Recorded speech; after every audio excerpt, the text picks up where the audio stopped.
Hi and welcome back to Cheeky Crypto Podcast. My name's Chris and it's fantastic to have you back with us for another podcast video. And in today's podcast, we're going to have a look at this attack on crypto, and it's very real. I just want to put that out there. And look, there's a lot going on when it comes to the US and their anti-crypto campaign. So we're going to dig into all of that. What I would say is definitely worth jumping down into the Discord. Over 7,000 people in the Discord, almost 8,000, I think, supporting one another, navigate this space safely. Now, there's lots of opportunity in the Discord. Obviously, for NFT holders, we had the private sale for 𝗕𝗓𝗪. Now, that's done a 10x straight out of the gate when it went live today. So there's some very happy community members. But, you know, the Discord and Cheeky Crypto are providing loads of opportunity for retail. So definitely worth checking out the Discord. Link is in the description. It's absolutely free to join. Right, let's get down to the desktop.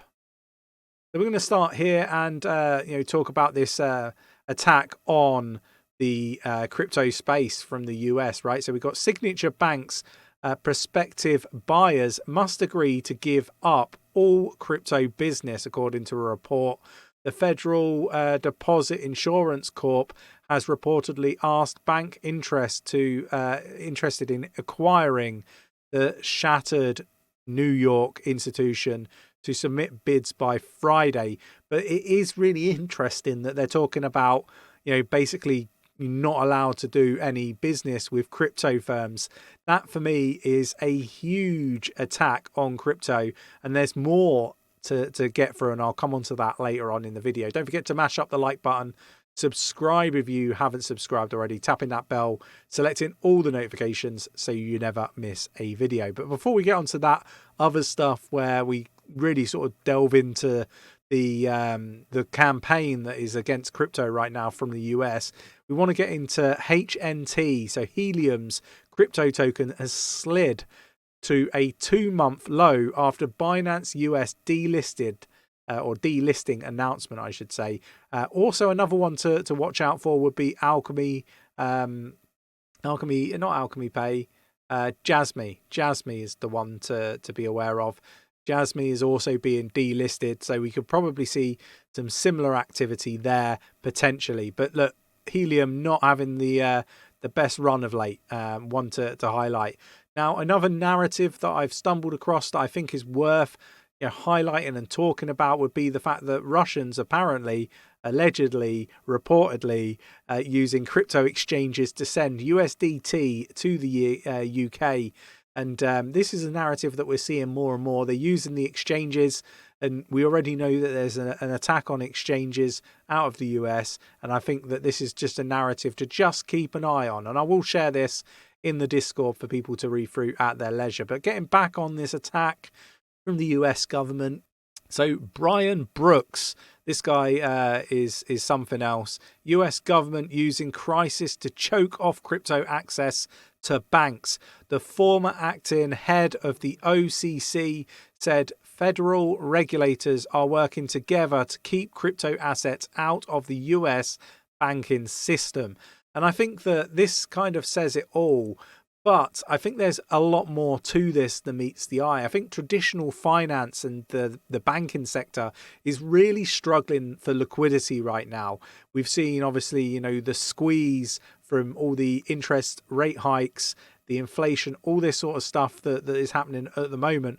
We've seen that squeeze on traditional finance. Now, there is a bit of a silent war going on between tech and your traditional banking sector. And because of that, I think that is compounding the situation. And I think the US government understands this and is trying to, save the banks and save face. We see this in other parts of the world also. We're seeing banks limit the amount that, people can put into cryptocurrency and onto the exchanges. This is all very concerning. But it doesn't take away from the fact that I think this technology is going to be successful in the future. This is just because I think there's a really big financial crisis at the moment. There's lots of talk that this is not as big as 2008. And I don't want to scare anybody, but I think it's far bigger. And I think we're going to start to see more and more banks fail, more and more runs on the bank. And the question is, where are people going to put their money? Traditionally, when people come out of bonds, or investors come out of bonds, they go into something, scarce. That's either like, gold, silver. It could even be Bitcoin. And, when people are talking about, 50k Bitcoin and that sort of stuff, I do kind of think to myself, there is a chance, there is an absolute genuine chance that, people put their money into Bitcoin. We'll have to wait and see. There's lots of comments that we see where people are like, if it doesn't do well now, then it never will. And I don't agree with that. There's a lot of things that, you need to consider, and timing is one big element. If you go back in time and you look at Netflix, they initially, were ready before the internet was ready. And that could be the kind of situation that we're in right now. Blockchain technology is ready, but the world isn't ready yet. And I think that's kind of where we're at. Let me know your thoughts and opinions on that in the comments below. But Blockbusters, who are no longer with us, they had the opportunity to purchase Netflix before the internet was ready for it, and they chose to turn it down. And look how that ended for Blockbusters. Look, I just want to give people some real life, historical, examples of what it is that I'm trying to articulate. I'm not the best at articulating what I mean, but I really do think that we've got far worse to come before things start to improve. And when things start to improve, I think that this is going to be the most almighty bull run that anybody has ever experienced. I don't think anybody's going to have experienced a bull run like we're going to see. I am so bullish on crypto, but at the same time, I'm preserve capital right now, being very cautious with the market. Yes, I am dollar cost averaging on the dips. Now, if you are a Patreon member, you will know this, you will see this in the Discord when we post our buys, our sells, our staking alerts, all that wonderful stuff.